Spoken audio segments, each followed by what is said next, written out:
Hello everyone, welcome to my review of Season 5, Episode 7 of Arrow, titled Vigilante.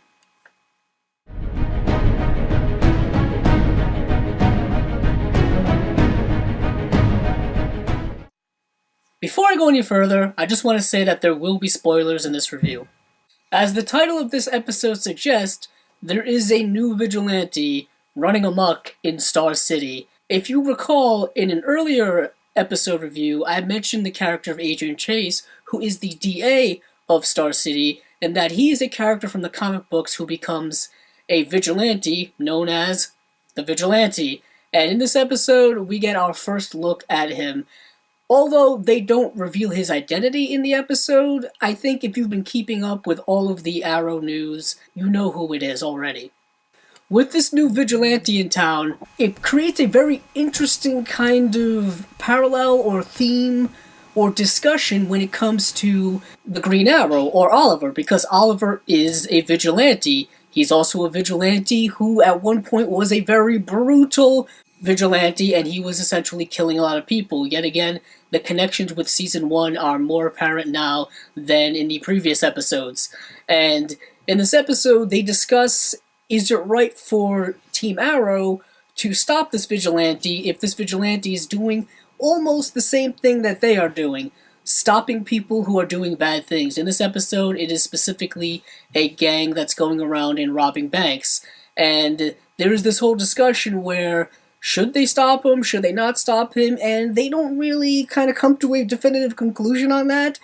All they really do is pretty much do what Oliver wants them to do, and Oliver wants them to stop this vigilante because I think he has this sense of loss of control. If there's another vigilante out there doing all kind of reckless things, I think he kind of wants to be the only vigilante in Star City, which is kind of selfish. But in this episode, we get our first encounter with this new vigilante, and we obviously, I think, are going to see him in subsequent episodes, to the eventuality where I believe they will come to find out who it actually is. And there's a few questions I have about the Adrian Chase character. We don't really know his backstory yet. We don't really know if he is actually experienced when it comes to learning about martial arts or hand-to-hand combat. We know that he obviously knows weaponry well in this episode. He was definitely able to use a lot of automatic and handheld weapons and stuff of that nature. In this episode, we got yet again more scenes between Thea and Quentin Lance. And for me, the actor who plays Quentin Lance is the MVP of this episode, Paul Blackthorne, who I still think is one of the better actors on this show. And in this episode, we got to see what I've been wanting to see pretty much since the beginning of this season. We got a very emotional, very heartbreaking, very serious scene between him and Thea, and for his character specifically, because he is, once again, the alcoholism is a disease. It is something that is really affecting him both mentally and physically, and finally in this episode, Thea drops him off at rehab and they have a nice back and forth moment with one another. I think that this relationship is really growing, and I'm really glad to see where it goes. I'm not quite sure what their endgame is with it, but I'm really glad to see that they are taking this plotline very seriously. Also, I still don't believe that Quentin Lance is Prometheus, just because it would be way too easy for them to write that in. It would be way too coincidental, and it has to be someone, I think, specifically from Oliver Queen's past. Someone who is not a member of Team Arrow. I think it's going to be someone that we probably have seen before, but someone we haven't seen in quite a while. That's my guess. I'm curious what others think, what you think at home. It's going to be an interesting revelation whenever that occurs.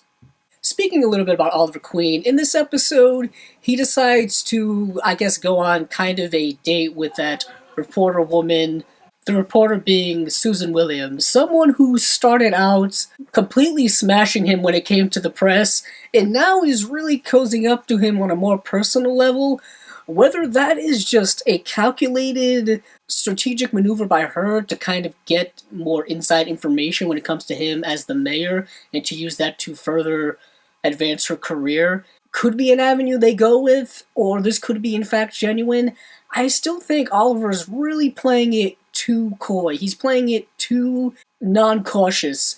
He really should be more wary of this woman, specifically someone whom he doesn't really know all that well. He shouldn't really be revealing any type of personal information or even personal feelings when it comes to his position as the mayor, because this could be used against him. I think he should know better than that. Specifically by this point in the show, he should know not to really trust a lot of people. Yet again, that whole trust issue is a constant theme throughout this season. Once again, we get the flashback scenes, and we get more of Konstantin Kovar, portrayed by Dolph Lundgren. And in this episode, they kind of have both a mental battle and physical battle, where Konstantin Kovar is trying to break him down both physically and mentally, and also trying to tell him that the Bratva and the people you've been working with are not all what they seem to be. You have to really take some perspective. They may be using you for their own devices, using you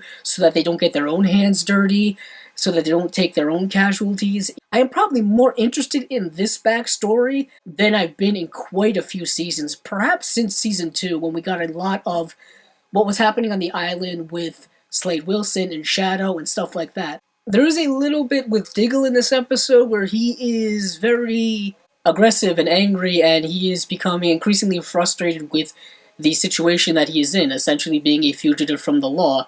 And in this episode, there's a nice little back and forth between Wild Dog and Diggle, because yet again, I still feel like there is a connection between these two characters. They both seem very similar to one another, and also, it was nice to see Diggle and his family reunite, although it was kind of ridiculous in my opinion, because he had already said that the federal marshals were constantly monitoring his house and probably watching everywhere that Lila goes. I mean, it was really a huge risk to have her come to him to celebrate his son's 2nd birthday. Towards the very end of the episode, actually the last scene of the episode, we get a bit of a twist. When it comes to Evelyn Sharp / Artemis, perhaps she is working with Prometheus. Perhaps she is a Prometheus spy. That is very interesting. I'm not sure about anyone else. I don't really like her character too much.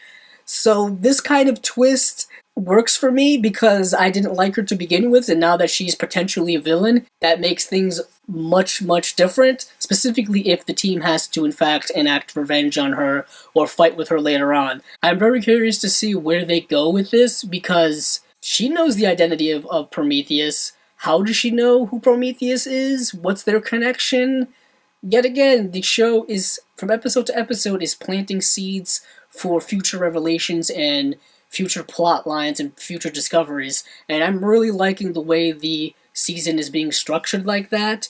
I'm really liking that each episode is really kind of blending into one another, but overall I have to say I really did enjoy this episode very much. We got a new character with the Vigilante, we got a little bit with Prometheus there at the end, we got some character stuff with Oliver, as well as the backstory still being very, very interesting. So with all that being said, this has been my review of Season 5, Episode 7 of Arrow. If you like this video, please check out my other episode reviews for the other comic book related television series.